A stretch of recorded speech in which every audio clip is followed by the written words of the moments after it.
What's going on, everybody? Sorry for the late start. Technology is a bitch. I'll just say that.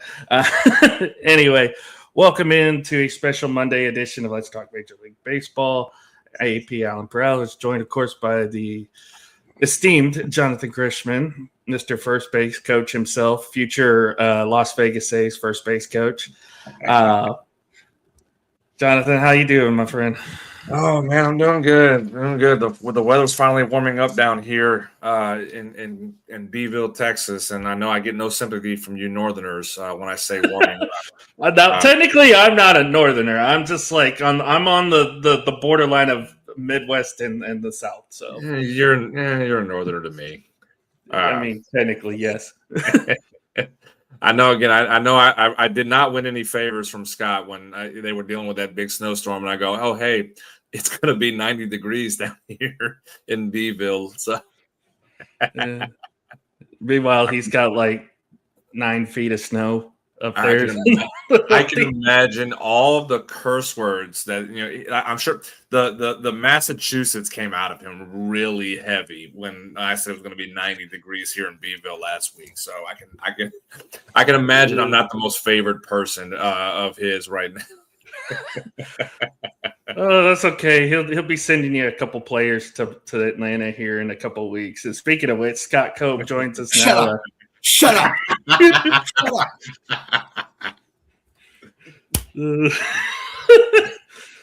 There's a 3-way deal going. Corey Seager, Garrett Crochet, and draft picks to the Braves for 3 minor leaguers to be named later. That's what I heard today. So, congrats, Jonathan. Compensation to both the Red Sox and the Rangers is part of the deal.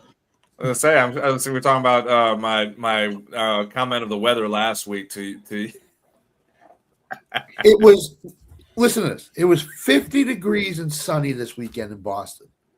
Today it was 25 degrees. It's ridiculous. And next week it's going to be in the 60s. It's crazy. Well, welcome to Oklahoma. Welcome to Oklahoma weather, Scott. Except there's no tornadoes or hurricanes or whatever. Well, yeah, we got tornadoes supposed to happen throughout this week, this entire week. This weather pattern is like, and today it got down to like 30 degrees in the morning and up to like 52. We did have a cold front come in here down in Beeville. It was 85 today. Oh God, here we go. My God. That's why everybody gets sick around here, because it goes from 50 to 25 to 60 back to 30. I mean, it's ridiculous. It's crazy. I live in Boston. This portion of I'm done. This portion is brought to you by Jim Cantori of the Weather Channel, by the way. Well, gentlemen, we got a lot to discuss. Tomorrow, Wednesday night, technically Wednesday night going into Thursday morning, because that's where it'll be there, because it's going to be in the Tokyo Dome. Officially begins pool play for the World Baseball Classic. So wait till you hear this pitching staff for one specific team in the WBC. It's amazing. I couldn't believe it. I mean, yeah, pretty much. You got exhibition games going on right now, and then, of course, over the next couple of days, I think your Red Sox are having an exhibition game. I forget against who, Scott, but the Giants are against Team USA tomorrow, I believe. Tomorrow. Tomorrow. Tomorrow. Yeah. Starting. Here's the pitching staff for the game against the Giants. Paul Skeens is starting. Matthew Boyd, Gabe Spire, David Bednair, Mason Miller. How are the Giants getting more than one run off that pitching? Come on, really? It's not even fair. It's not even fair. Hey, you got no better, Scott. You guys got Puerto Rico coming in. Oh boy, that's Alex Cora's territory, Puerto Rico. He might take it easy on them. Look, here's a pitcher staff I talked about. Team USA. First 4 games. Logan Webb, game 1. Tarek Skubal, game 2. Paul Skeens, game 3. Nolan McLean, game 4. He's a Mets guy. Paul Skeens is your third pitcher in the World Baseball Classic pool play. Holy crow! Well, because again, I think it's a way to set him up to be able to start The final, maybe? Yeah, If they get there. Yeah, absolutely. And Scooble's only pitching the pools as well. Yeah. Too, so. Well, he's one outing and he's done. Yeah. He's doing 55 there's pitch counts and everything else too. So he's 55 not, pitches. He goes back to Lakeland. What is there a softer pitcher in baseball than Tarek Skubal? No, he can't. I guarantee you, at some point this year, Tiger's gonna have to shift their rotation, or he's gonna get placed on the IL or something. Guaranteed. But because of him. Which, I mean, yeah, good for him. Again, I'm always pro player. Good for him for winning his arbitration, case with and getting paid, being what he is, a 2-time Cy Young winner. But you're not in the category of Skeens.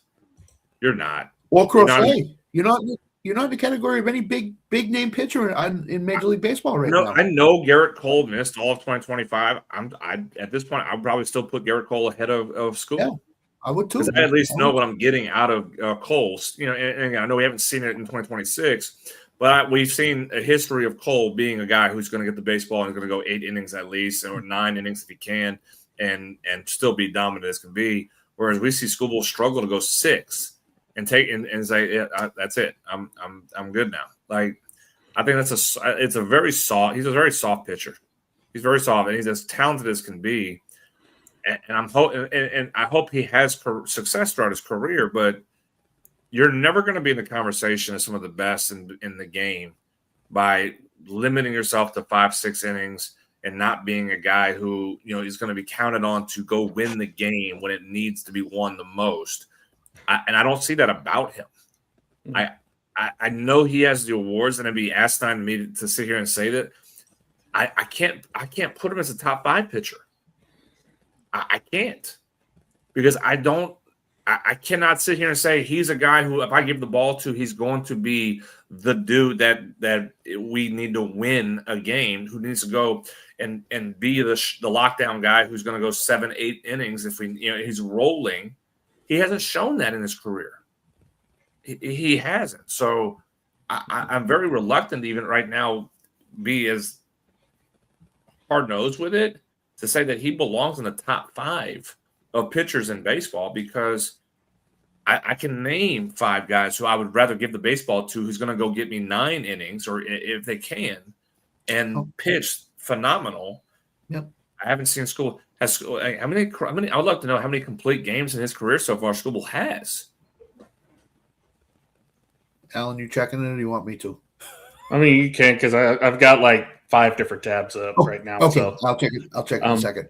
But I know we weren't doing our preview for a while, but is there some concern with the Tigers now because of this thing with Skubal and kind of how their rotations kind of outlooked? I know they brought Fromber in, but that's if you get look, we talked about this last time we were on. If you get bad Fromber, it's not good for Detroit. Real quick, I've already looked it up. Okay. So he made his major league debut in 2020, COVID year. And, again, 2-time All-Star, 2-time Cy Young. He only has 1 complete game in his career. Did he come last year? Last season. That's what I thought. 1. Last season. Yep. Yeah, I'm gonna go a little deeper here real quick with it. I'm gonna see 195.1. Alan, to your point, yes. I'm very concerned about the Tigers pitching rotation right now. I don't think they win the division. I think Kansas City wins it. Spoiler. He averaged, again, I'm going, he averaged 6 innings a start last year. Like that was, he averages 6 innings. That's an average pitcher in Major League Baseball. That is. And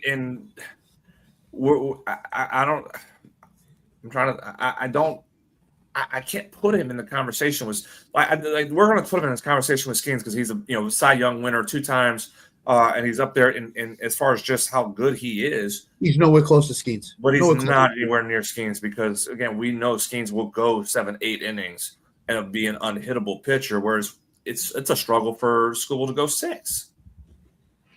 I mean, I could even name maybe 10 that are better than Skubal right now.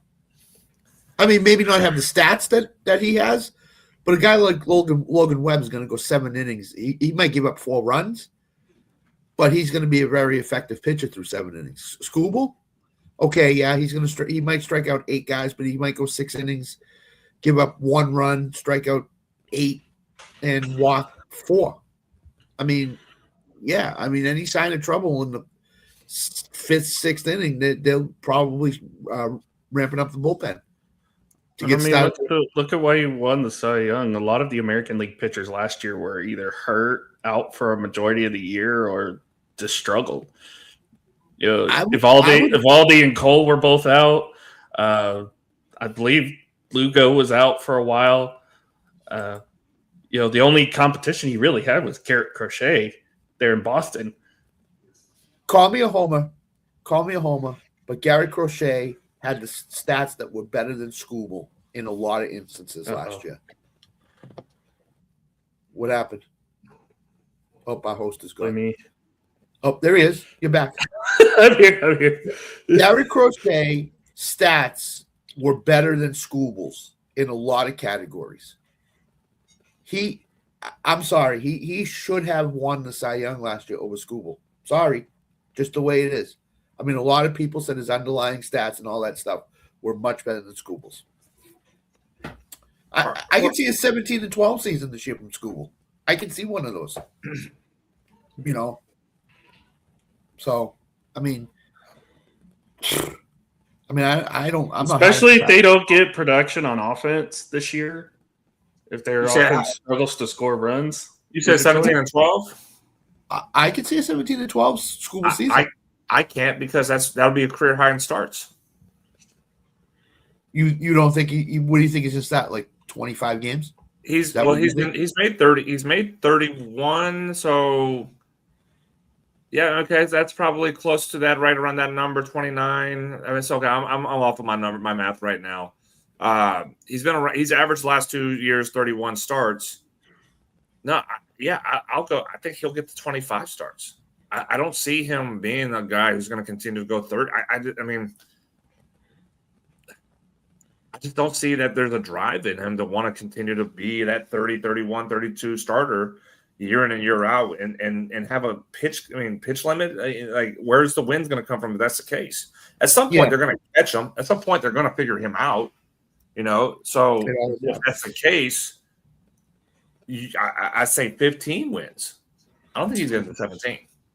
So like a 15-10 season, would you say? Something like that? 15-9? I would go 15 and 8 because there's going to be always a couple no decisions he'll have. But I don't. He's not somebody who I think is going to push the envelope. When we go into season previews, I'm not high on the Tigers at all this year. I think the Tigers take a precipitous step back, to be honest with you.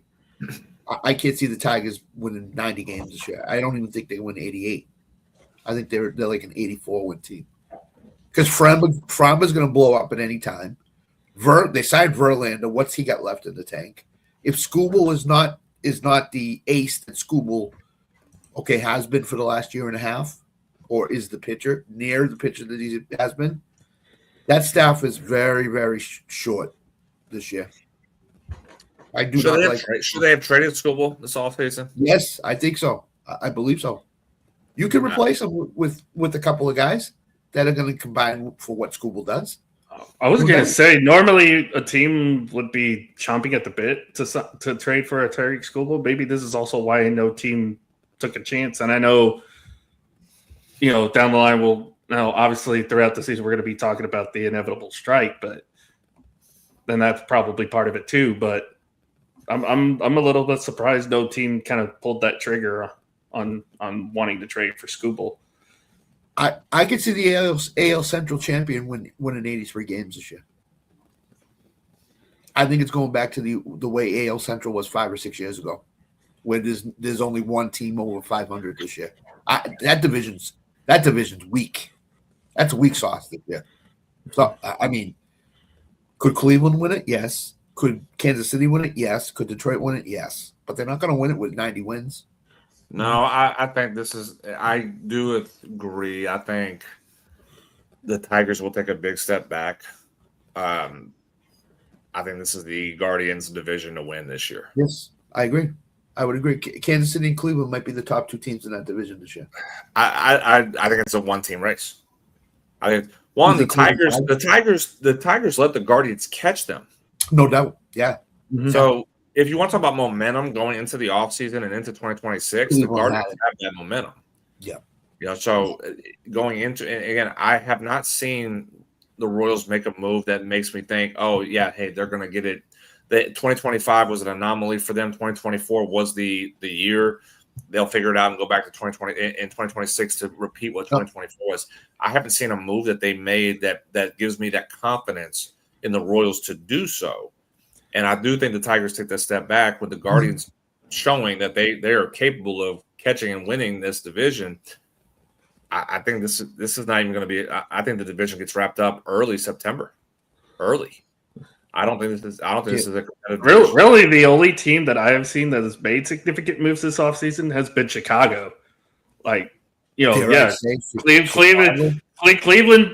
done a little bit, and I agree with you, Jonathan. I think it's their division to lose for sure. But really, like you said, I haven't seen Detroit make any kind of moves. I haven't seen Kansas City make any big splashes. Really, the only team that has been the White Sox. Could the White Sox finish in second place in that division this year? No. You don't think so? But we just allowed them to be mentioned on the show for 2026, and we're going to jump them to the top 2 in the Central. Are we really going to do that this year, guys? I'm not personally. I'm just asking the question because Nick Botkins will do it for sure. Hi, Nick. How you doing, by the way? But I agree with Alan. They're the only team that has really made any moves substantially to maybe right the ship a little bit. And the Twins are just a dumpster fire. Like the Twins are going to be. The Twins literally have nothing. National League. Yeah, the Twins are going to be a 60-win team this year. Like if not for that team in Colorado, we probably wouldn't even be talking about the Minnesota Twins right now. You mentioned them already. See, we've already mentioned them. No, but the Twins are going to take a step back. The Tigers are going to take a step back. The Royals are either going to be flat line or take a little step back.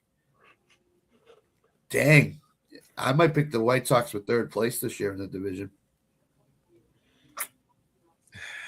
I got to look in it deeper, but their win total is 66.5. Their over-under win total is 66.5. I bet the over on it. I think they're going to win 70 games this year. I really do. I don't know where they get. You know what you're saying? I know. I get it. But listen, there's 2 teams I bet. The Twins are 71.5 wins. I bet the under. I don't think the Twins get to 70 wins this year. And I bet the White Sox over. I think the White Sox barely get over, but they get over. I mean, they're a scrappy team. They're one of those scrappy teams. They're in the Miami Marlins category in terms of scrappiness right now. They will fight you every game. So, it's literally fight you. Yeah, they might literally go after teams. But yeah, I agree. I want you to hear how this sounds real quick for you, Scott. Okay, I want you to hear this. I'm looking at the Chicago White Sox 2026 preview. Right so far, their key losses: outfielders Michael A. Taylor, Dominic Fletcher, Corey Julks, pitchers Martin Perez, Miguel Castro, Tyler Alexander, Elvis Peguero. They also Luis Robert got traded, so he's gone. Yes. Now their biggest additions. Tell me if this adds any confidence. Their biggest signing was Murakami. Am I saying that right? The Japanese guy. Yep, the Japanese guy. Yep. Munetaka Murakami. That's their biggest addition. Yep. All right. So I guess he takes the big bat role that Luis Robert left. Yeah, he's the middle of the order guy. Luis Angel Acuna, Ronald's little brother. He's going to hit 40 home runs this year. He's hitting 40 this year. He's got Ronald Acuna's blood in him. What's up, Sam? You missed it. Oh, I know. Sam, you missed it. Jonathan was just praising your Guardians there, bud. continuing the additions here. Tell me again, where's your confidence level here? Outfielder Jared Kelenic, who I know very well in Atlanta. He was not good for us. Pitcher Anthony Kay, Sean Newcomb, another Brave that has not panned out very well over the last few years. And Red Sox, I might add. And Red Sox. Sir Anthony Dominguez, decent bullpen Not arm. bad. Not bad.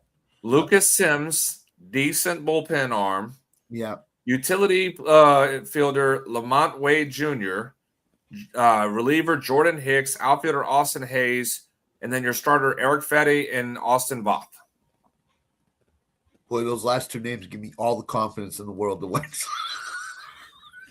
No, the thing is, it's not that I have confidence in the White Sox; it's that I don't have confidence in the Twins, and then the confidence in the Tigers is starting to dwindle. Put the White Sox fourth. Don't jump them to second or third in this division. I think the White Sox can really get 30 wins in the division. I really do. But okay, because so where are you dropping the Tigers? We're saying the 80s? No, I'm saying the Tigers are going to finish second or third. But what's their win? Tigers win total? Yes. 78, 77, something like that. So you're saying I would say in that regard, I think Cleveland is winning the division with 83 to 85 wins. That's what I think. So I think Detroit's going to finish second or third with Kansas City.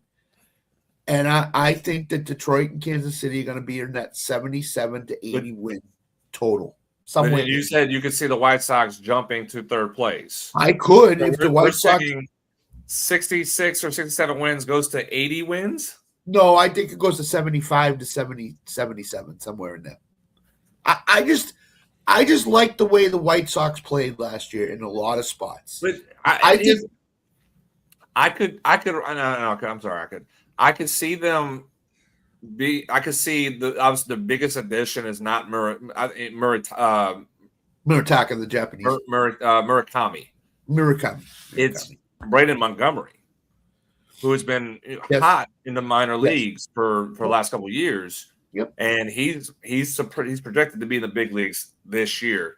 The former, I believe, A&M outfielder who is a power bat top.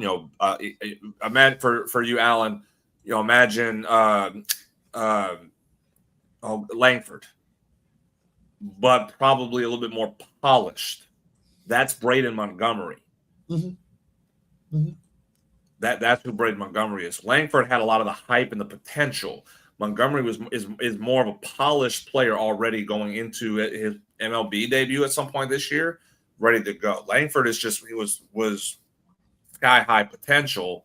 Montgomery is kind of a little bit of a head in that landscape of it. So that's what the White Sox have going into 2026 at some point, whether it's in May or June when they decide to call him up. But that's who I would say if I'm the White Sox. That's who I'm more excited about coming in, replacing the production or lack thereof at times by Luis Robert is not by Murakami. It's by Braden Montgomery. Mm-hmm.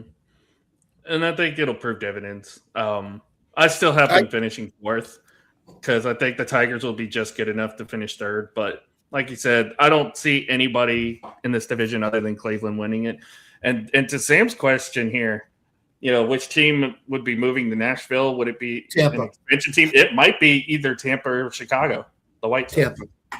No, it's Tampa. I firmly believe Tampa's been looking to get out of Tampa for what, 3 years now, 4 years now. If they're gonna move, they're gonna build a new stadium. Are they building a new stadium? Yes. Yeah. What's the capacity? Like 30,000? Is that the stadium in there? 36. 36. Okay, they're already in the process of getting plan. Like they have the plans already done. They're gonna move to Tampa. They're getting out of St. Pete, and they'll be in Tampa. Are the White Sox really moving from Chicago? You're doing expansion. Like you're gonna end up doing expansion. That's I don't think they're moving a team because they want 32, right? That's ultimately what they want. Is correct. 32. Which if you move, I mean if you want to get to 32, yes, that's what it is. Then it becomes Nashville or Charlotte, which is the two options. And I know Nashville's like I think the number one option, and then it's Salt Lake or Portland, and I think those are two awful options. But where else can you go out west?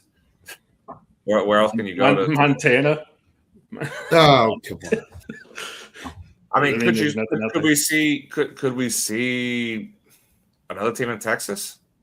Oklahoma City? We're already getting a brand new NBA arena. So any chance they go back to Montreal or like a Vancouver? It has to be out west. If you're going to put one team in Nashville in the east, you're going to have to put one out west. Is it the A's that they're saying are west now? Because they're going to Vegas. Yeah, because they're going to be in Vegas. They've always been west. That's right. Would Vancouver be a place they go? Oh, that sounds miserable. I know it is. It's totally miserable. It's totally miserable. But I can't see it. I would like to, just because I grew up, I would like to see the Expos back. Yeah, but I would too. I think the issue with that though is the government of Montreal does not want baseball. I know they don't. I know. And if it was up to Major League Baseball, they would absolutely put a team back in Montreal. They would do it in a heartbeat. But the government does not want. The government does not want to fund a new stadium. They've made that very known in recent talks when it came to with Major League Baseball. They said that they will not help fund a new stadium. They either play in the old Olympic Stadium that's still standing and it's old as crap, or whoever owns the team would have funds to build the new stadium completely. And no owner's going to do that. No.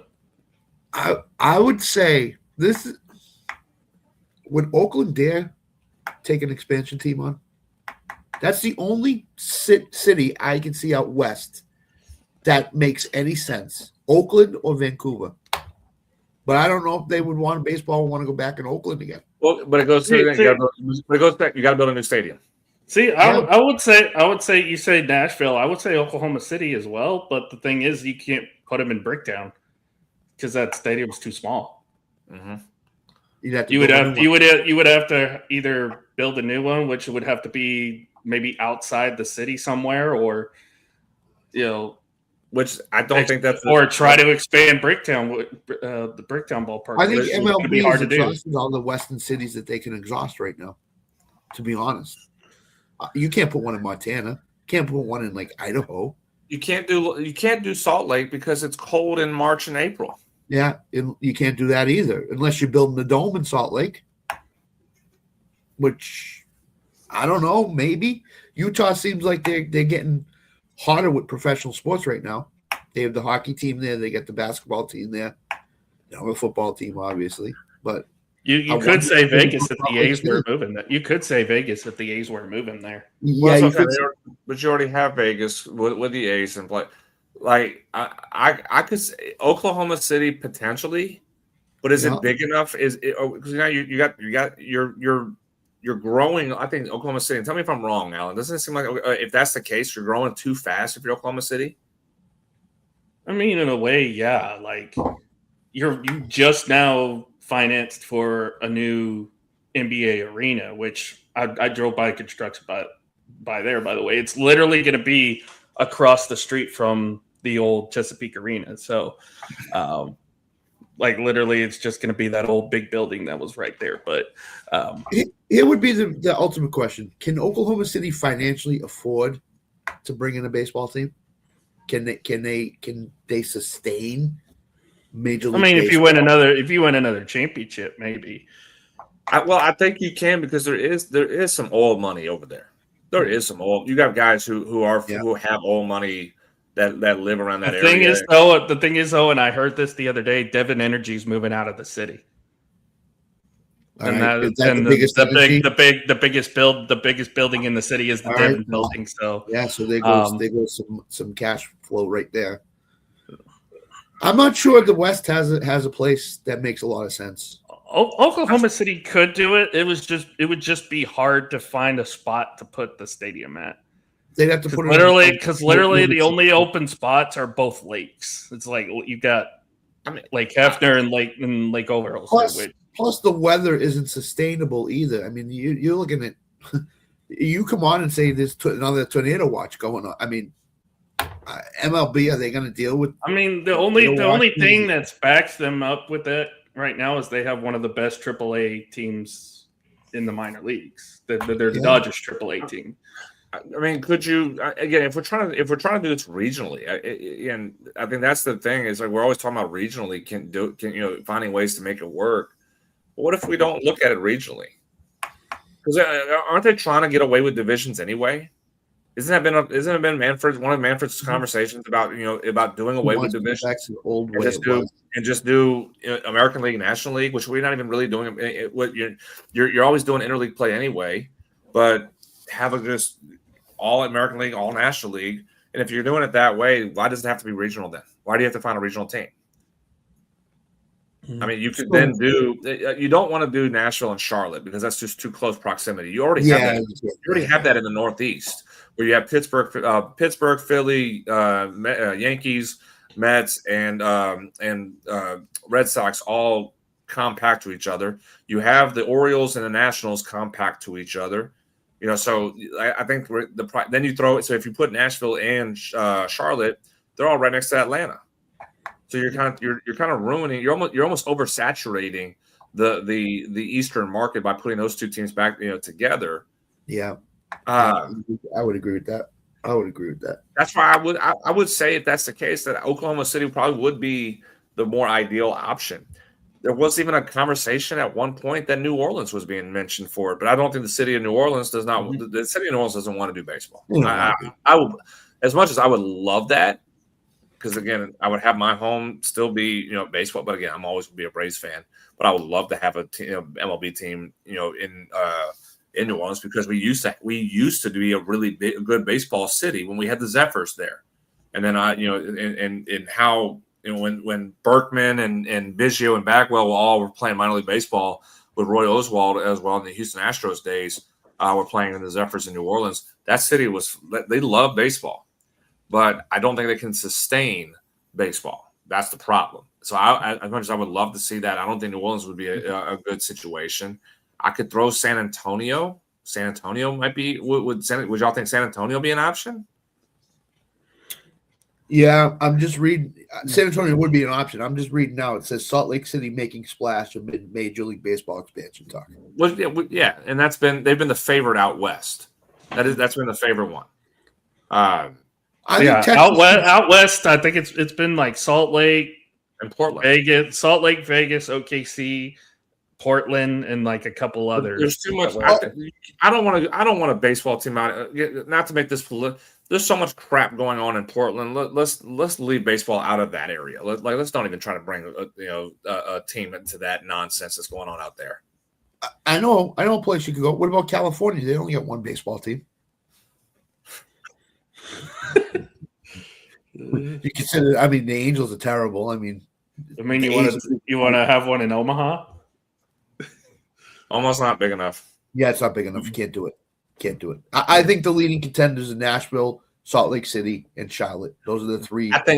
I do think the greatest petty move would be Oakland filing for an expansion team. I would love crazy. That. I would, and basically you force Vegas to choose a different name so you can have the Oakland A's. I would all in. I would be all. I mean, Seattle's about to do that with the NBA. To get the Supersonic back. Oakland is going to go after an expansion team. I would almost bet it that they will do it. May not get it, but we'll try it.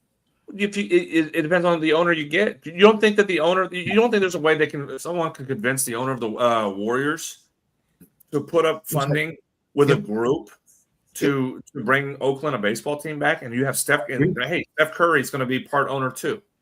You don't think they can make something like that happen? It just has to come down to a stadium. If you can find a way to get a stadium, built in Oakland, and you don't even go back to the Coliseum, get you a stadium built in Oakland, and work. I think whoever becomes the owner, if they want to do this and bring Oakland a team back, you have to find a way to get common ground with the mayor, and be able to get mutual funding set up for the stadium that can help down the road. If you're gonna try to get the city to pay for the funding, obviously we just saw what that meant. They're not going to do it. They don't want to. But if you can find a way to get mutual funding and say, we're going to put up 60% and the city puts up 40%, I think you have a deal. I think you can. Does it not seem weird that there's no professional sports in Oakland, California? Yes. It's weird. It is weird to me. All in a span of 5 years. Yeah, I know. It is like strange to me that when I look at an NFL schedule, MLB schedule, I do not see an Oakland pop out on that schedule. It is just strange. It's completely strange. Completely strange. It's definitely something we'll keep an eye on as we go forward here. I know you got to go here pretty soon, Scott, but before you do, we want to get into this World Baseball Classic stuff real quick. Sure. Pool play starts tomorrow, like I said, late tomorrow, early into Thursday. But we got, if we look at this here, we'll go into the pool. Jamaican team. I want the Jamaican team to win. Who's Jamaica play in the first round? Did Jamaica make it? I didn't even notice. I don't think they don't have one. I'm just kidding. I was about to say, I was like, wait a minute, I missed something. They were late added. They were an added. They're late added. Yeah. They're gonna hop group play. They're gonna go play Pool A first game, Pool B second game, Pool C third game. They're just gonna hop around.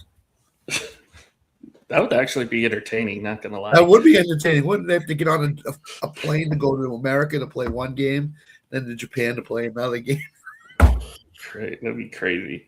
So in Pool A, you've got Puerto Rico, Cuba, Canada, Panama, and Colombia. Pool B, obviously, you got United States, Mexico, Italy, Great Britain, Brazil. Group C, you got Japan, Australia, Korea, Czechoslovakia, China. And then Group D, Venezuela, Dominican Republic, Netherlands, Israel, and Nicaragua. Pool B is the easiest path to the United States possible. Is there any of those other three teams that scare you at all? Mexico, but Mexico doesn't scare me. Like that's gonna be the toughest. That's gonna be the toughest matchup. I agree, but I mean, the U.S. Hey, Bobby, what's up? I think the U.S. got a great. I mean, Pool B is gonna be they're gonna own that. I think. I don't think Mexico will beat them. I want to know who pissed off the Dominican by putting them in Group D with that group, with Venezuela and the Netherlands right there with them. Was it Puerto Rico too? Venezuela, the Netherlands, Israel, and Nicaragua. Like that's brutal. Yeah, that's a tough one. Who's in Pool A, Alan? Pool A right now is Puerto Rico, Cuba, Canada, Panama, and Colombia. Oh my God, that's the pool of death. I think right there. Over Pool D. Pool A and Pool D are both the pools of death, to be honest with you. Like whoever comes out of Pool D is going to be a third place team. Yes, I agree. And each pool is only getting two teams, right? It's the top two teams that advance. Yes. Pool A and Pool D could be any two teams, to be honest with you, and it would not shock me. Pool B is the United States and Mexico, I think. And who's Pool C? C. That's Japan. Japan, Australia, Korea, Czechoslovakia, and China. I could see Japan and Australia. Yes, I could see that too. Yeah.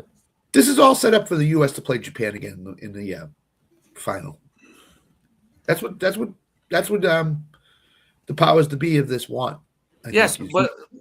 Or U.S. Canada. But here's the problem too is the Dodgers and Shohei even coming out not pitching. I know Shohei's not pitching in this one. Rob Manfred, if there's anything he could do right, which we know there's not many. He doesn't do many things right as commissioner. You find a way to make Ohtani pitch. Yep. Find a way to make him pitch, and find a way to make sure he pitches in the final against Paul Skeens and Team USA. We want that matchup. The only way that would make it better is seeing Skeens and Ohtani pitch in the World Series, and we know as long as Skeens is with the Pirates, it's never going to happen.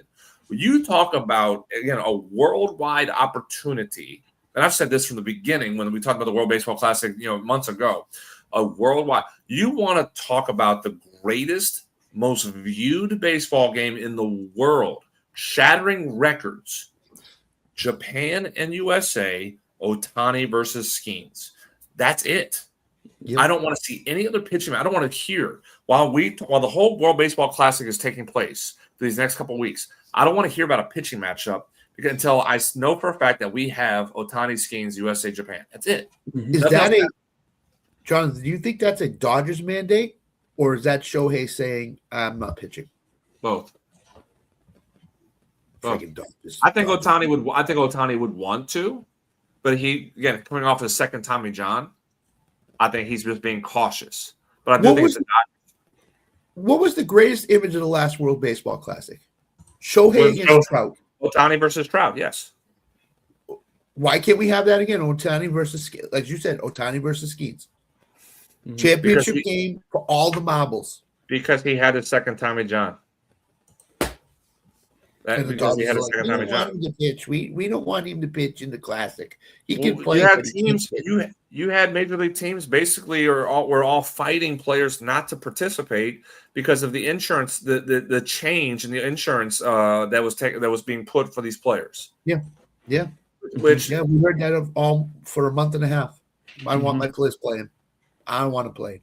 They get hurt. That's it. They get hurt in spring training too. Absolutely. I mean, what are we talking about here? That's why we've adjusted the schedule during World Baseball Classic years to have the guys show up, a couple weeks early. Yep. So that they can kind of get themselves back in shape and be able to go. Yep. So again, what better way, at least right now, to save face as best as you can going into a lockout year and at the end of this season than have the most popular, most watched baseball game in the history of Major League Baseball in the World Baseball Classic. This is your chance to at least show that you can have people watch around the world.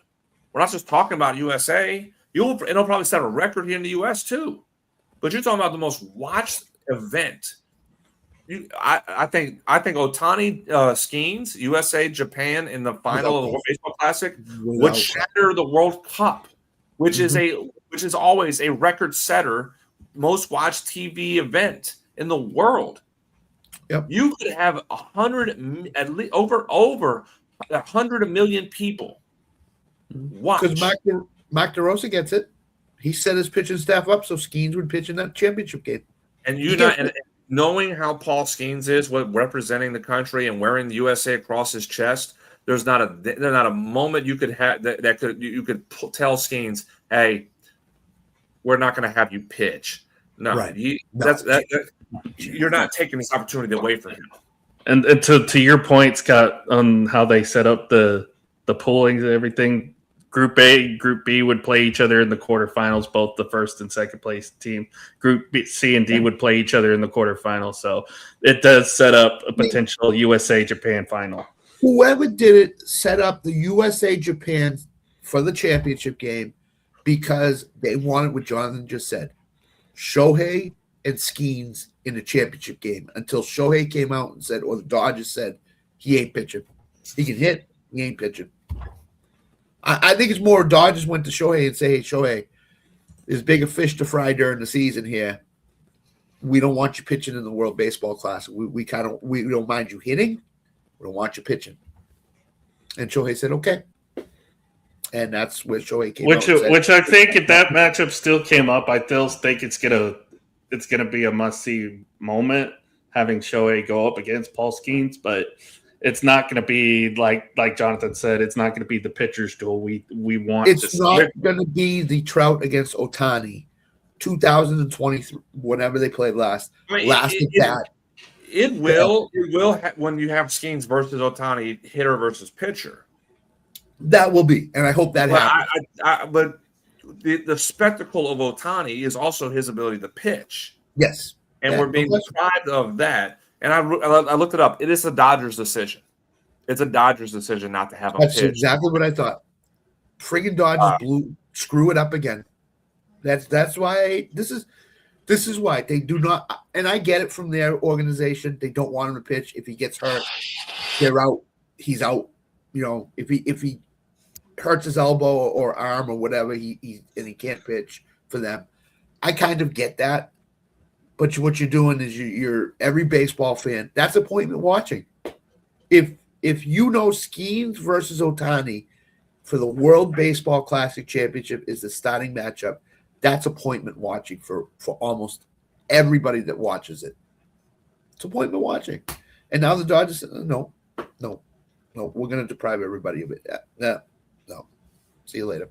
So, well, of course, it would be the Dodgers that'd be the ones that just screw. Of course it would. Of course it would. Yeah. Wouldn't be the Yankees. The Yankees would be like, okay, fine. I mean, it's new owner. If it was George, I would say, okay, maybe George would do something like that. No. I think George would eat up every second of his team and his players on the biggest stage, making the money that he would be eating it alive. You know what George would say? I want Gary Cole pitching in that championship game. Absolutely.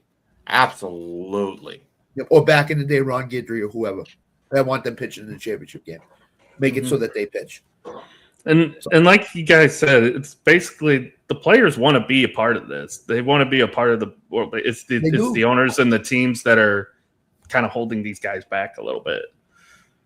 Because they don't want their players getting hurt so early in the season, and then they got to, heaven forbid, make adjustments in spring training to, work around it, the workaround. I kind of get it with Shohei, but still, it's like you got to pitch him. You got to pitch him. This is his spring training, so to speak. This is a lot of these players have been in spring training, but this is like the spring training for them. They're all going. These are their workout games, pretty much. Yes, and then they come back to spring training. And what's it? Probably another week, maybe 10 days, whatever it is, and then they're starting the season. Mm-hmm. So, I mean, you're playing against the world's best. Why would you not want Shohei to pitch in a meaningful game so early in March? I mean, he's gonna pitch in meaningful games in the World Series or the playoffs. I'm not gonna say World Series because we don't know playoffs. Why would you not want him to pitch against the United States? Why wouldn't you want him to pitch against China? Why wouldn't you want him to pitch against Canada? I would. If I was the Dodgers, I'd want him to do it. Like John said, everybody gets injured. In spring training, during the regular season, you get injured, whether it's whatever game it is. Dodgers are babying him too much. He's 2 years off Tommy John. 2 years.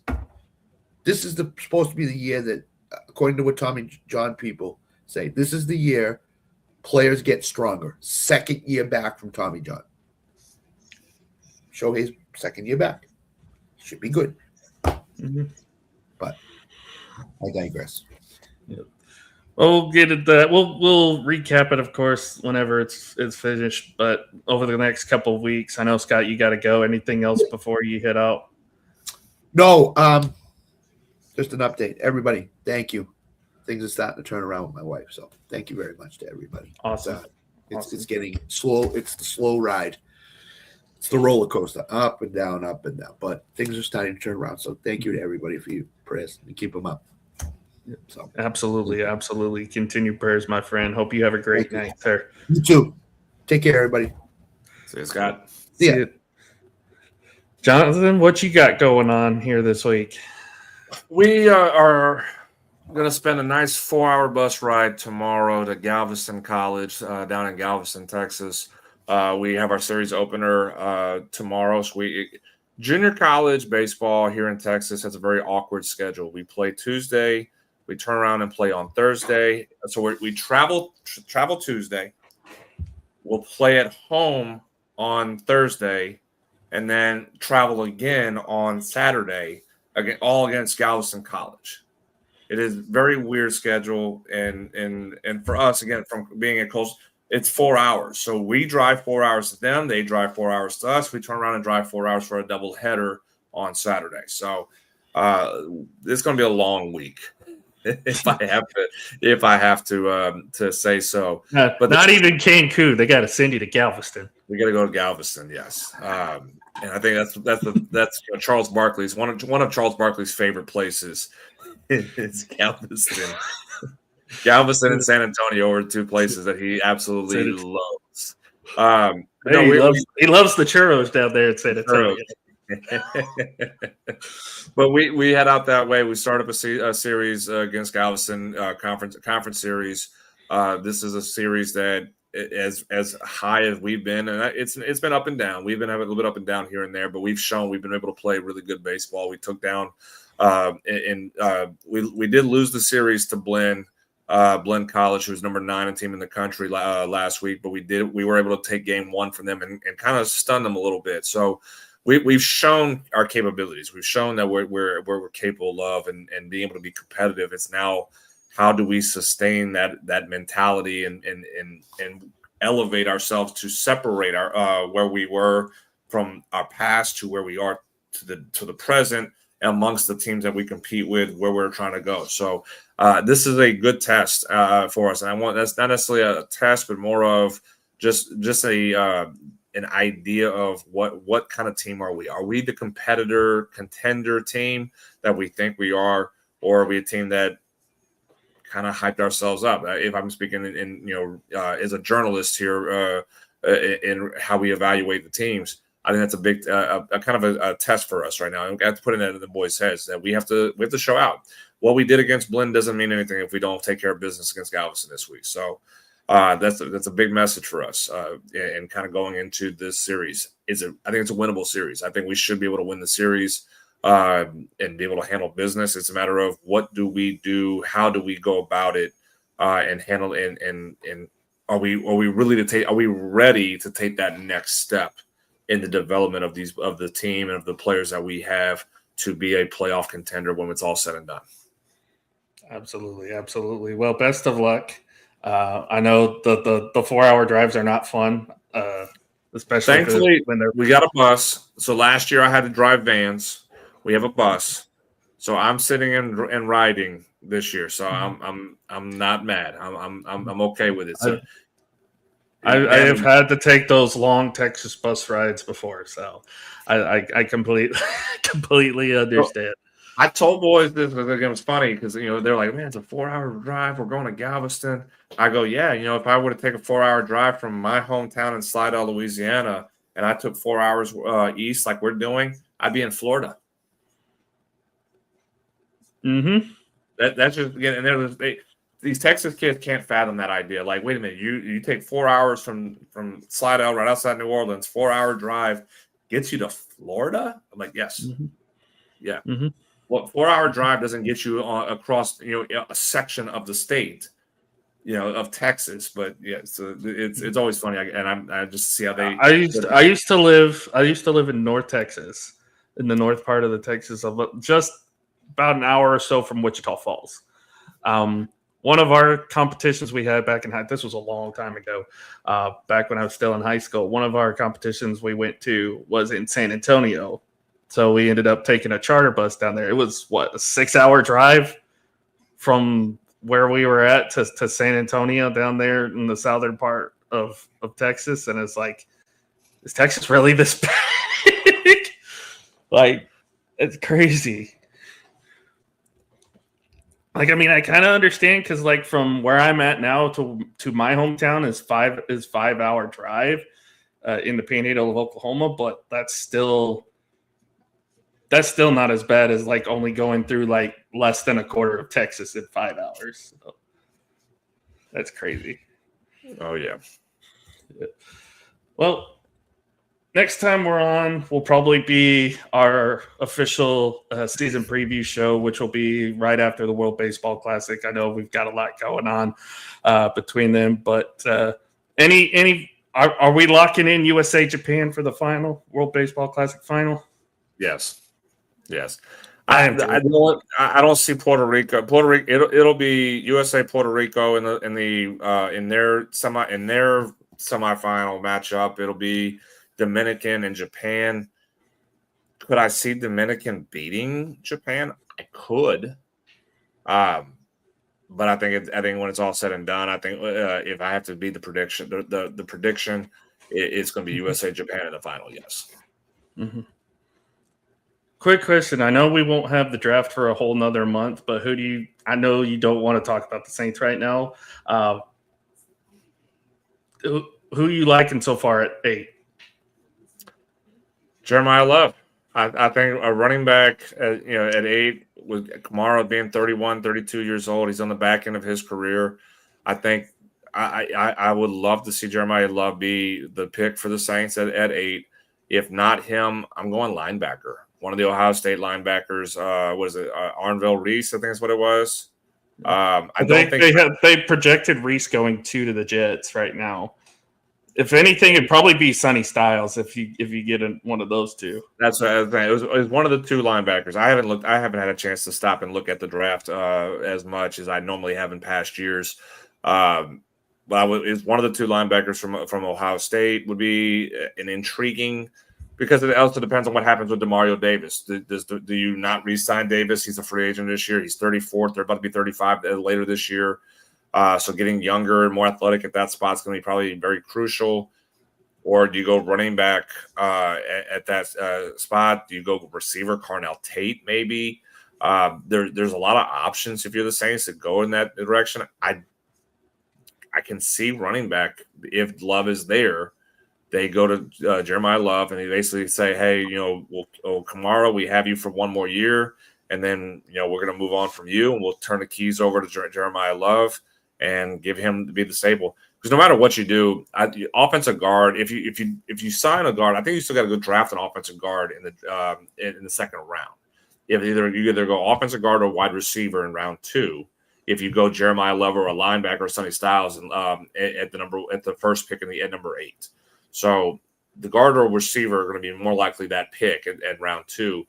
I lean toward Jeremiah Love. I think he would be a great addition in New Orleans. Being able to have him be that cowbell running back for Tyler Shock would be absolutely huge. And then you find a way to get a big body receiver in the second round or an offensive guard if you don't to be able to pair off who you send. They're going to sign one. They're going to sign a free agent or guard to help replace what you have in there. You have your tackles. Kelvin Banks was phenomenal at tackle this year.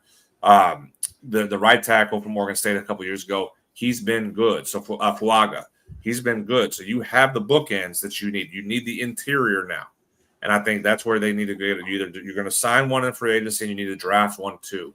And I think that's where the second round goes. But I could definitely see them. My money pick is Jeremiah Love at number 8. I mean, it makes the most sense, and it would be cool for everybody else because that means Kansas City won't get him one pick later. So, I mean, we would all be thanking the New Orleans Saints if that were to happen. And then they'll just take Carnell Tate at 9 though, so it won't matter. Maybe, unless they want to bring Tyreek Hill back. Yeah, that's true. I did see a couple mocks where they have them taking D tackle, which they actually kind of do need. So, but yeah, receiver in the first is it's not ideal because you can get high quality receivers in round 2. So I mean, like they're gonna draft one, yes, but it's just do you go with the first pick and try to get the number 1 receiver, or do you feel another need that you may need to have and get you a receiver in round 2? That's a kind of a hindsight 2020 pick if you're Kansas City, and that just like it's been for every other team, and my Saints are no different. Do you go get the linebacker that fills the need that if you move on from Demario Davis? Or do you get the running back that you need to replace Alvin Kamara with? Or a wide receiver to help Olave? If you're not planning on re-signing, or if you're not planning on extending Olave, then yes, you draft a receiver early. Which that's why I kind of say Carnell Tate could be that pick at 8. Because he will end up being the number 1 receiver when you do decide to move on from Olave, because you don't really want to pay him. He's had too many concussions, too many injury history. He's not worth the top. He wants top 5 money. Chris Olave is not worth top 5. He's not worth top 10 money. He's a good receiver, but I'm not paying him $20 million, $25 million to at all per season.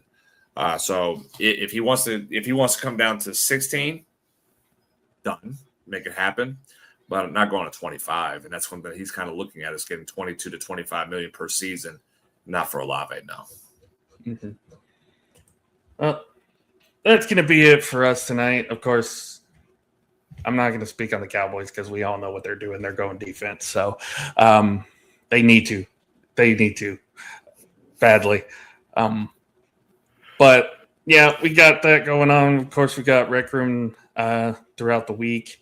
Lock It In will be back on over the weekend. And then once baseball season starts to get kicked up, we'll be back going full force into it and getting ready for the 2026 season, which should be fun based on we're doing season preview next week. No, that's going to be after the WBC. So okay, it'll be after the 15th. It'll be after the 15th. So I have some time before we announce my surprise team of 2026. Absolutely. So yeah, it'll be in a couple weeks because I think the 15th is on either a Saturday or Sunday here in a couple weeks. So not this 15th is Saturday.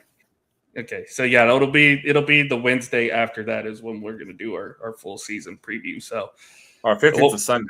15th is Sunday. Okay, yeah, that makes sense. So yeah, that'll be in a couple weeks from Wednesday. So that'll be when we do our official season preview, which that should be fun as it always is. I can't wait for it. And we're also on Rec Room Sports now, so we've got another audience that we get to share this with. It's going to be fun. Anything else, Jonathan, before we end off tonight? No, time for me to go get some rest and get ready for my long bus ride tomorrow. So all good from here. I will pray for you, sir. I definitely will. Guys, thank you again for joining us tonight. We will be back in a couple weeks to fully preview the 2026 MLB season. Until then, hope you guys have a great night. Love y'all. Stay safe. Bye, Spotify. Bye, Spotify. Take care.